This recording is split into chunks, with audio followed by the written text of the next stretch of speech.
For coming out Sunday night in Spanish for Utah. So our email address for comments, correspondence, and feedback there, and the website is there as well, utahchristians.org. Everything is inspired by the teachings of His Divine Grace, A.C. Bhaktivedanta Swami Prabhupada, who was the founder and charter of the International Society for Krishna Consciousness. Om Maganati Manandasya Ganangana Sarakya Chaksurun Militam Yana Tashmai Shri Gurave Namaha Shri Chaitanya Manobishtam Shtapitam Yana Bhutare Swayam Rupakaramayam Dadati Swakarantikam. Our topic today is releasing control. Krishna, or God, who puts promises, dreams in all of our hearts. We know we're going to get well. We know our business is going to succeed. We know we're going to build that temple. But Krishna does not tell us how it's going to happen, nor does he tell us when it's going to happen. Too often, if it's not happening in the way we thought it was going to happen, it's not happening on our timetable, what happens? We get frustrated. Krishna, when are you going to turn this around? When is my health going to improve? How come this situation at work is not getting any better? What's happening there? You're putting the Almighty God, creator of millions and millions of universes, in your little box, and you're telling him how to accomplish your plans, when it should happen, and who to use. If it's not working out the way we think it should work out, we get all discouraged. Once you pray, once you believe, our message today is you have to leave the how and the when and the whether it's going to happen up to him. If you insist on a time frame when it's going to happen, you insist on a method of how it's going to happen, I guarantee you, you're going to get frustrated. No doubt about it. Why? Because Krishna, God's ways, are not our ways. He's working behind the scenes when you can't see it. And sometimes the reason it's taking longer is because he has something better in mind than what we ourselves have in mind. So the best thing you can do is just trust God's timing and trust his ways. What God has promised will come to pass, but it may not happen in the way you think. It may not happen when you had planned. If you're trying to control the situation, control the time frame, then you're going to live worried. Our message today is release the control. Release the worry. Release the stress and burden of insisting that it happen your way. Krishna's already got it figured out. He knows the end from the beginning. Here's the key. He doesn't give us details. If you knew how everything was going to work out up front in advance, then how would you grow up? How would you learn to trust him? What would be the role of faith? Hi, Bobby, can you ask those ladies? They could be talking down there for half an hour with the sound rising and not even realize. If Krishna told you, okay, 3 months from now, your plan's going to work out. That door you wanted to open is going to open. It looks right now like you're going backwards, but Krishna's confiding in you. He's letting you in on a secret. There's a shortcut, which even though at the moment it seems like you're going backwards, it's going to catapult you ahead. Explosively. This person is going to show up, your phone's going to ring, they're going to do this, that, and the other thing. If that were the case, then you'd just relax, you'd stop worrying. You'd know that it's all going to work out. So our proposal is, why don't you do that now? I'm telling you, Krishna has it all planned out, doing things you can't see. Good breaks coming, healing, favor, the right people, already on the schedule. If you'll release control, the only thing that's going to happen is you're just going to enjoy your life more while you're waiting for the things to change. Hare Krishna, Krishna Krishna, Hare Hare, Hare Rama, Rama Rama, Hare Hare. You ask yourself, what is it that's upsetting you right now? What is it that's keeping you up at night? Krishna brought you here today to hear me say to you, release it to the Almighty. He's in control. He's ordering your steps, working behind the scenes. It may not seem good to you right now, but what seems for your harm, he knows how to turn it around and use it for your good. Here's the point. If you have belief in God and trust in him, then you're going to have rest. Because once you believe, it's not on your shoulders anymore. You're no longer God. You don't have to figure everything out. You don't have to see how everything's falling into place and you're getting positioned for the thrust forward. We'll always be tempted to worry. But our message today is stay in rest. Because when you're in rest, you're in a position of power. You're showing the Almighty God that you're trusting in him. Maybe you're believing for your health to improve, but the medical report is not getting any better. You thought it would have happened by now. You could be worried. You could be complaining, but instead you're thanking God. You're thanking Krishna. You're declaring his promises. You're being your best each and every day. When you're at rest, you're in faith. That's what allows God to go to work. But if you're upset over what's not changing, worried about your finances, can't sleep at night because that child's off course, that's a sign that you stop believing. You need to get back into the state of rest. Come back to that place of peace. You can't trust Krishna or God and be worried at the same time. Because when you're at rest, you know God's in control. You know he's fighting your battles. You know that what he started, he's going to finish. Hare Krishna, Hare Krishna, Krishna Krishna, Hare Hare, Hare Rama, Rama Rama, Hare Hare. Well, true, I'm worried about my finances. I'm upset about the medical report. When is this pandemic going to finally be over? They're talking about a new wave this winter. None of that is a surprise to Krishna. He hasn't brought you this far just to leave you dangling. His message is release the worry, release the frustration, release not having to know all the details. There'll always be situations we don't understand. Always be problems that look too big, obstacles that seem permanent. What are they? These are tests. Will you go through life worried, wondering if it's going to work out, discouraged because it's taking so long, or will you enter into rest, which means to say, will you believe that God's actually in control, that he will get you to where you're supposed to be? Sometimes we want something so badly, it gets out of balance.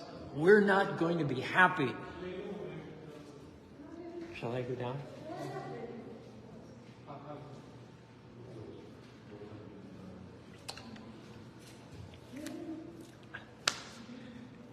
We're not going to be happy unless we get our way. That's a sign that you're out of balance. That's something that the enemy, Maya, whose job it is to keep us in this material world, can use against us. But when you can say, Krishna or God, this is what I want, but even if it doesn't work out my way, I'm still going to be happy. I'm still going to give you praise. That takes away the power of Maya, the illusory energy.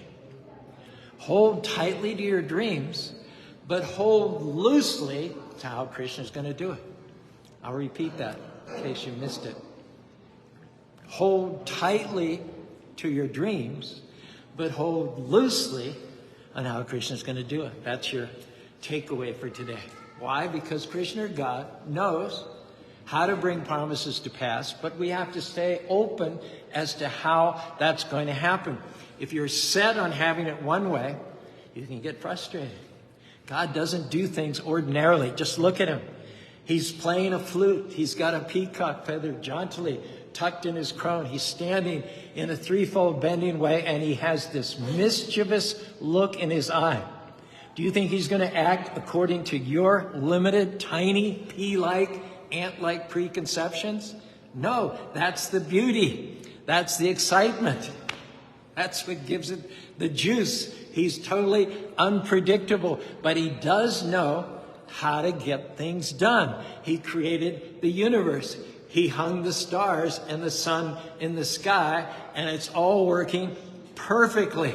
But don't, in the face of all of that, insist that he does things your way, because his methodology is unusual, supernatural, extraordinary.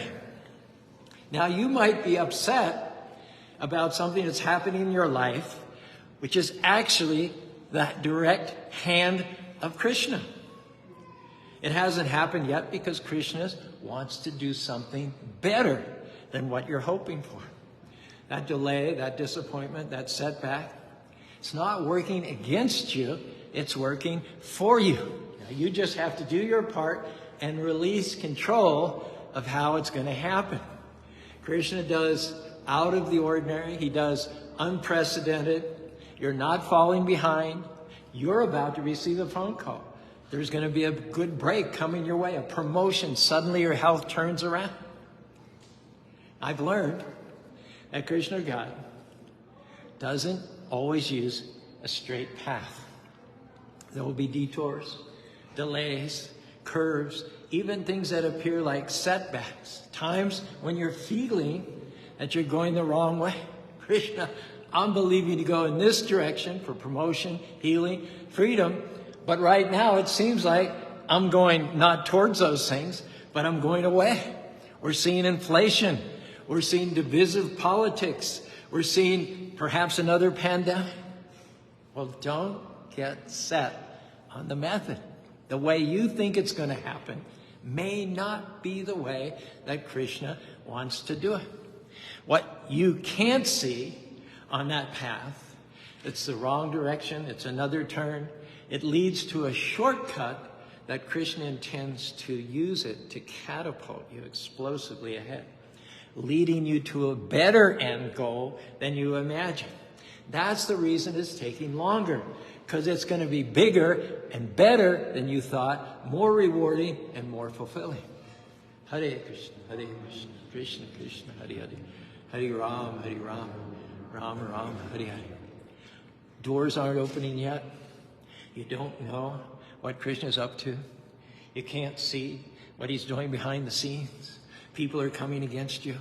That trouble's been going on a long time, and there's no sign of it turning around. Your family member's still off course. Our message is don't get discouraged by what's not changing. If you've honored him, kept him first place in your life, your time is coming.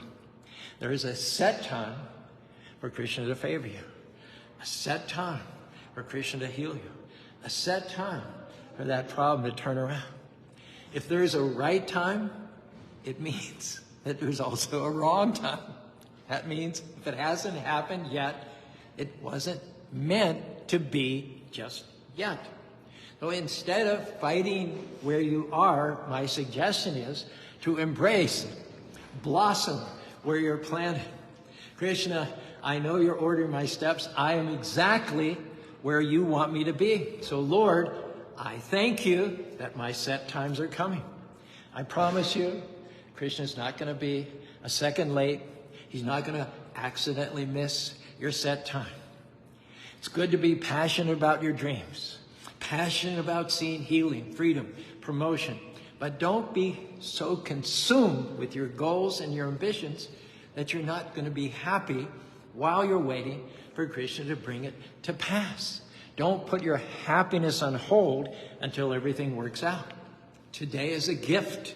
Enjoy the gift of today while Krishna is working behind the scenes. Enter into rest. Not uptight, not stressed out. When is it going to change? You have to pass the test of being happy where you are before Krishna will get you to where you're supposed to be. If you can only be happy when the problem turns around, when you have the baby, when your business grows, that's going to delay what Krishna intends to do. Rather than that, put your foot down and say, no, I'm going to enjoy this day. This delay is not going to stop me. these challenges, this bad break. Krishna, I know you're on the throne. I trust your timing. I trust your ways. Hare Krishna, Krishna Krishna, Hare Hare. Hare Rama, Rama Rama, Hare Hare. Here as described in the Bhagavad Gita is Arjuna. He's looking across the field there at his opponents, the Kauravas, his cousin brothers. These are the members of his army, the Pandavas, and Krishna is standing right before him. Krishna, although he's the chariot driver of Arjuna, is also the Supreme Personality of God. He knows exactly what Arjuna is thinking at the present time. And Arjuna is horrified. Arjuna looks at his relatives, his teachers, his cousin brothers, all of them arrayed against him in battle. Men who were like fathers, brothers, sons and grandsons, teachers, uncles, cousins. Arjuna is overwhelmed, not with cowardice, but with compassion. How, he wonders, can he kill his own kinsmen and friends?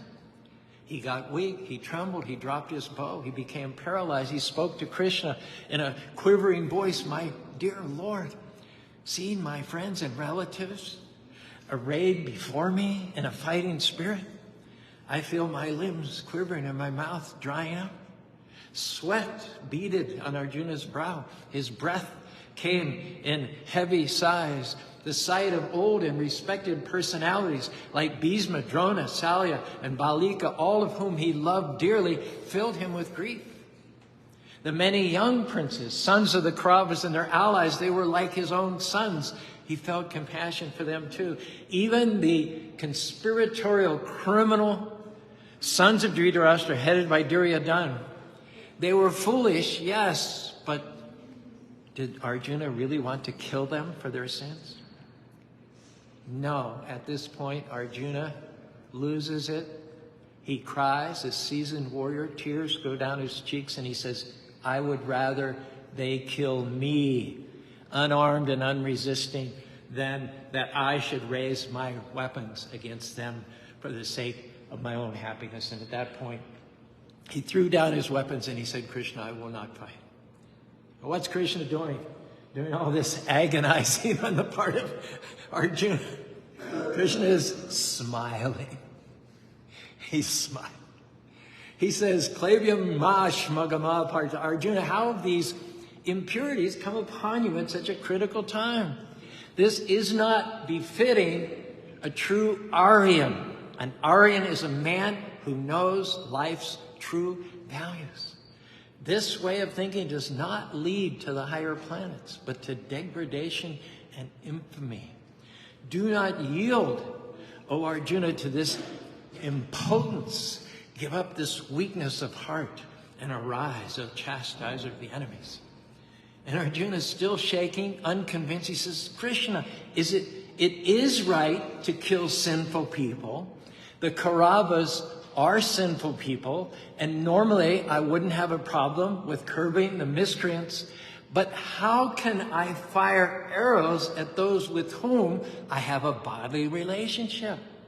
I should be throwing flowers at my teacher Bhima and Dronacharya, not trying to kill them with arrows. Better I live in this world as a beggar than at the cost of their lives, even though they are on the dark side. Even though they are wrongdoers, even though they're afflicted with greed, still they are my superiors." At this point, Arjuna doesn't know what's up and down. He doesn't know what's right or left. He's in a total state of confusion. He does the only thing that he knows to do at that time. The exact same thing that we should follow in his footsteps. He says, "Krishna, Karpanya dosho pahata shubhaha pachami tam dharma shamu aksriya sishyiste sam sarimam tam prabha." Krishna, I don't know. Damned if I do, damned if I don't. I've reached the end of my reasoning, the end of my powers, the end of my... Krishna, you tell me. You tell me. I'm not going to discuss. I'm not going to argue. I'm not going to speak anymore. I'm going to listen to whatever you say, and I'm going to do whatever you recommend I do. As for me, I reach a dead end. I don't see any way out of this situation. These Kauravas are clearly intent on killing me, but I don't have, at the moment, a heart for killing them. So Krishna, you're the only person that can help me. And he looks at Krishna beseechingly, longingly, as a disciple looks to his spiritual master, as Krishna stood there smiling peacefully, holding the reins to Arjuna's chariot. Now, as I said, Krishna does things in unusual ways. He uses adversities. He uses betrayals. He uses bad breaks. He uses disappointments to move us into our destiny. That trouble, which looks like a setback, but really, if anybody's taking notes, can you give this little tidbit to Shannon, because she's not here today? Trouble is transportation. I know Shannon would just love that.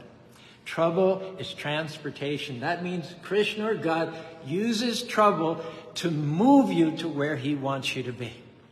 Now, generally, we think when everything goes our way, it's all coming up roses, God's on our side, and when things aren't going our way, God's against us. But can I tell you, he doesn't just use good freaks, divine connections, favor, and open doors.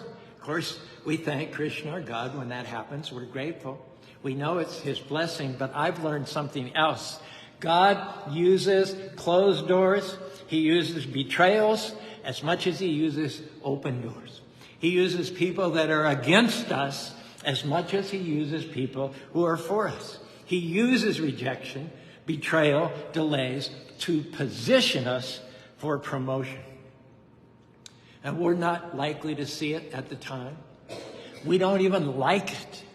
It's uncomfortable, but can I tell you, it's the hand of God ordering your footsteps. Arjuna knew that Krishna's favor was on him. The Supreme Personality of God is driving his chariot. Of course, Krishna's favor is on him, but what happened? In spite of having God as his best friend, he was still betrayed by his cousin brothers, cheated out of his kingdom, exiled to a foreign land, accused, opposed on the battlefield by his teachers. Seemed like one bad break after another. Arjuna could have said, Krishna, where were you when all that happened to my family? Why, Krishna, did you let all those people do me wrong? All those bad breaks happen. But Arjuna didn't challenge Krishna that way because he understood this principle. Rest. Don't resist. Never complain. Never got bitter. I'm sure during the 13 years that he and his brothers spent in exile in the forest, there were many lonely nights when he felt abandoned, forgotten. But deep down inside, he could hear that small voice of Krishna as the Paramatma, the super soul in the heart, telling him, I'm still in control here. I've still got you in the palm of my hand. This is all part of your destiny. Now, if he would have tried to control it, make it happen his way, he might not have had to go into exile for 13 years. He might not have had the frustrations and the betrayals and the bitterness. He might not have had to release the word, release the frustration, release how it all happened. But then he would not have gotten his kingdom back. He would not have removed his enemies. He would not have tasted the ultimate victory, the vindication, the restoration. But when you study his journey and you see all the twists and turns, the delays and disappointments, it's hard to understand what Krishna is doing and how he's doing it. You just have to trust that after all, he's directing our footsteps. Why do we need to understand everything that happens along the way? Why do we have to be frustrated? Because we don't get everything laid out for us in advance. Why are we upset over a bad break, a turn in the road, an unexpected difficulty? How do you know that that very thing is not the hand of God leading you to your throne? How do you know you're not right on course, right on schedule as Krishna promised? May not happen like you think. But God uses difficulties to position us for our destiny. What you're upset about might be a necessary step. That closed door, that delay, instrumental in reaching your purpose. You don't have to understand everything that happens along the way. Why? The Lord moves in mysterious ways, His wonders to perform. If you're trying to figure everything out, it's a formula for confusion. There are things we're not even supposed to understand. Now, after hearing the 700 verses of the Bhagavad Gita from Krishna, Arjuna understood. His effort to control the situation had been born of ignorance. His frustrations had come from self-centeredness. Seeing his beloved relatives and experiencing a sentimental bodily attachment for him, he had allowed himself to become undone, emasculated. But now, after having had Krishna pour into him the clarity, the power, the energy, the focus of the 700 words of the Bhagavad Gita, Arjuna would achieve perfection. Arjuna, after that period, would achieve freedom from material bondage and ultimately go on to attain the eternal spiritual mode. After having spoken the Bhagavad Gita to Arjuna, Krishna wanted to see what he thought, what his reaction was, what he's prepared to do from that point on. So Krishna says, Itite jnanamakyatam goyam goyatanam vimrishidadasheshana yate jashitata Caru. Tell me now, O son of Kunti, Arjuna, have you heard everything attentively? Is your illusion now dispelled? Arjuna, who's no longer trembling, he's no longer paralyzed, he's no longer crying, he's no longer shivering and shaking. He picks up his Gandiva bow and he says to Krishna, Nashta moha shmitir labda tvatprashadam stito shmingara karishase avicho pita. My dear Krishna, my illusion is now gone, and by your mercy I have regained my memory. I am now firm and free from doubt. I shall act exactly according to your divine instructions. And meanwhile, a few miles away, Sanjaya the clairvoyant is narrating the scene to the blind king Dhritarashtra. Sanjaya reports to Dhritarashtra, having heard this conversation between these two great souls, Krishna and Arjuna, I feel my hair standing on end. So powerful and profound is its import. My heart is thrilled remembering Krishna's wondrous form. I rejoice again and again. Yatra Yogeshwara Krishna, Yata Partha Dhanodara.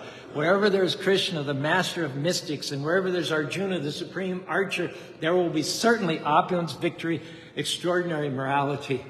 That is my opinion. Isn't that what faith is all about? If that adversity were to stop your destiny, Krishna would not have allowed it in the first place. If that disappointment was going to keep you from your purpose, it wouldn't have happened. Krishna's seen what you're made of. This is your chance in adversity. In reverse is to say, Krishna, I trust you even when I don't understand. I'm going to keep being my best even when it's not fair. I'm going to keep giving you praise when I could be complaining. I'm going to keep moving forward even when I feel like I'm going backward. When we face hardships, bad breaks, disappointment, it seems like God's not in control. The enemy's in control. But that's the very time when we feel like resisting, when we feel like getting upset and frustrated, Krishna is saying to us, whispering to us that calm, still voice, don't resist it. Don't fight it.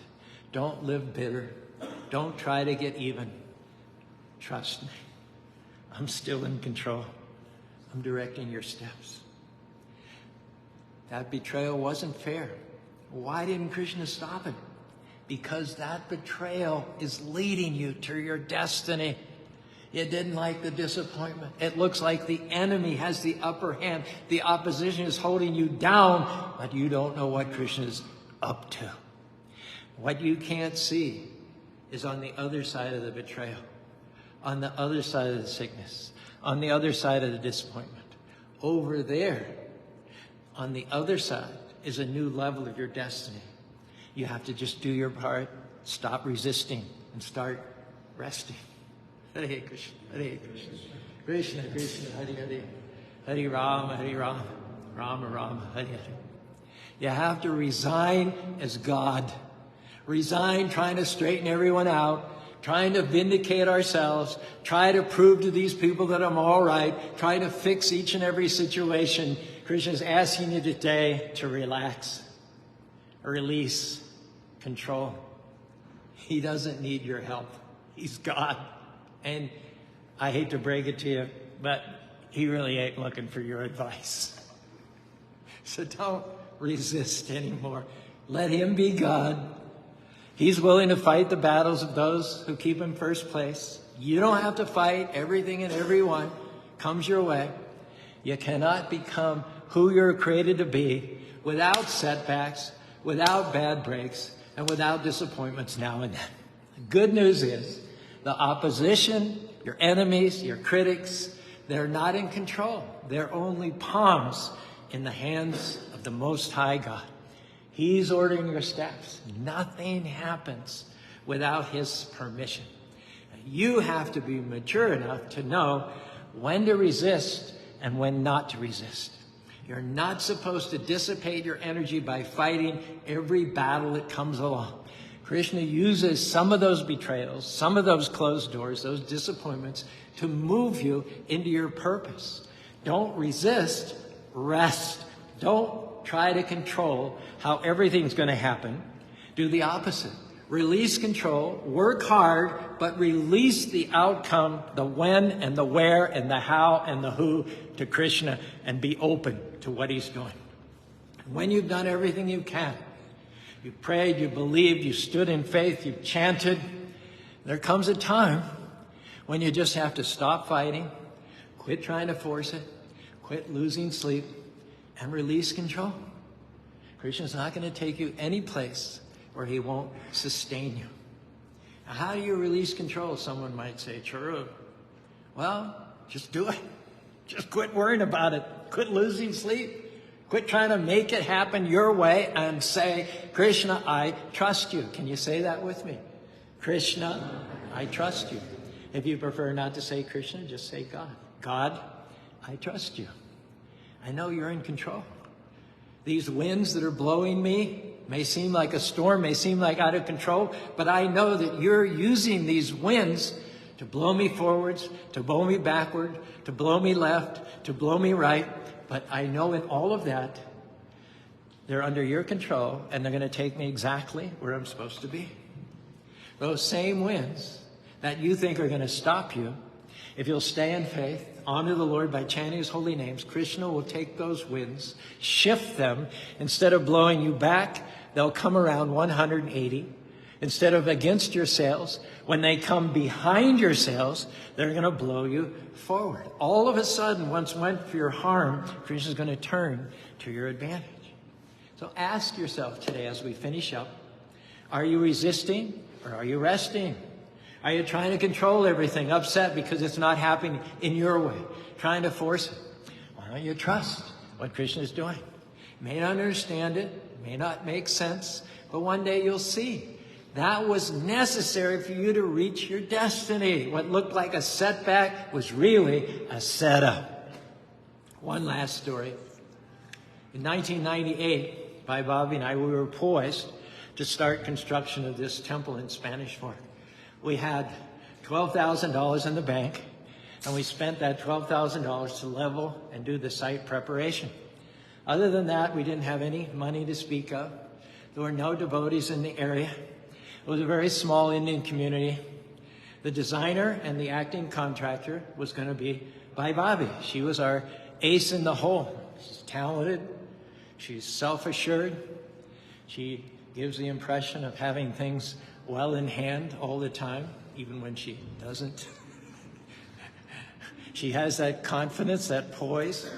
So we figured out that with her heading the project and me doing the PR and fundraising, we might just barely, on a wing and a prayer, pull off the construction of the temple after a decade or so. Now, at that time, Bobby saw a mole on her ankle. She went to the doctor. She had a checkup, an excision, a biopsy. The oncologist told her she had stage 4 melanoma and gave her a year to live. Gave her a death sentence. There was an experimental procedure going on in Santa Monica. She got accepted. She flew down there once a week for several months. She had gotten some money from the state to cover some of her medical expenses. She had $1,200 on her card for cancer medications. We had a volunteer staying here who she sent to the grocery store to buy some groceries. He spent the $1,200 on drugs and took off. At the same time, some of our beautiful neighbors around here circulated a petition to stop the temple construction, calling it an eyesore. And we thought, wow, what else could go wrong? The whole idea of building a Krishna temple in an area, 80%, 90% on another religion, didn't have a lot going for it in the first place. And now all these other things are coming against us. So it was hard to see it happening at the time. But the winds of that storm were blowing us to where Krishna wanted us to be. He didn't send, obviously, those difficulties to stop us. He sent them to promote us, to show his power and goodness in a greater way. Anyone can build a temple in a foreign land. Krishna wanted us to build it under a cancer death sentence after what little money we had was stolen and in spite of the opposition of the neighbors. Krishna was using those challenges to move us into our destiny. Trouble is transportation. Vi's cancer went away. She's still here, going strong, 25 years later. The money that was stolen was replaced 1,000 times over. The neighbors' petition to the building society was rejected and outvoted. We bought the house of the man who had organized the petition against us and rented it back to him. He's now paying rent as our tenant. Sweet! Now, can I tell you, you're not going to understand everything that happens along the way. You have to release control. Don't fight everything. Worry. Why did this happen? Krishna, God knows what he's doing. He has you in the palm of his hand. He may not do it in the way you've planned, but where he's taking you is better than you could have ever imagined. We not only finished this temple, which opened 23 years ago, but in 2019, we opened another temple in Salt Lake City, built on 4 acres of land. So our encouragement is, cast your burdens on the Lord, release the weight of them, and he will sustain you. Now, how many weights are you carrying around today? Weight of worry, weight of what you don't understand, the weight of how am I going to make it through this tough time? There's something that you have to understand. Krishna is not going to take the burden away. You have to release the worry, release the frustration, release having to figure it out, come back to a place of peace. Hare Krishna, Hare Krishna, Krishna Krishna, Hare Hare, Hare Rama, Rama Rama, Hare Hare. The right attitude is, Krishna, my life is in your hands. I commit my dreams, my family, my finances, my health on the altar to you. I'm not going to fight everything I don't like. I'm not going to live upset when it doesn't go my way. I know you're working all things for my good. Krishna, I trust your timing and I trust your ways. With belief, Krishna, I enter into rest. Our message today is to stop resisting and start resting. If you'll release control, I believe weights that have burdened you down are lifting off of you right now. Krishna is about to shift the winds from against you to behind you. Instead of blowing you backwards, his intention is to blow you forward. Promotion, healing, freedom, breakthroughs, favor, the fullness of your destiny in this life and next life. You go back to home, back to Godhead. If any of that sounds good to you, raise your hands to the skies along with me. And the words are right there. We can say them together. Hare Krishna, Hare Krishna, Krishna Krishna, Hare Hare, Hare Rama, Hare Rama, Rama Rama, Hare Hare. Thank you for your patience. We're going to do a little bit more chanting, and while standing up, and if you feel like moving around or even dancing or clapping, please do so. I ask Radhika Jiban to lead the singing part of the next segment of our program.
Srila Prabhupada ki jai. Ananda Guru Govinda ki jai.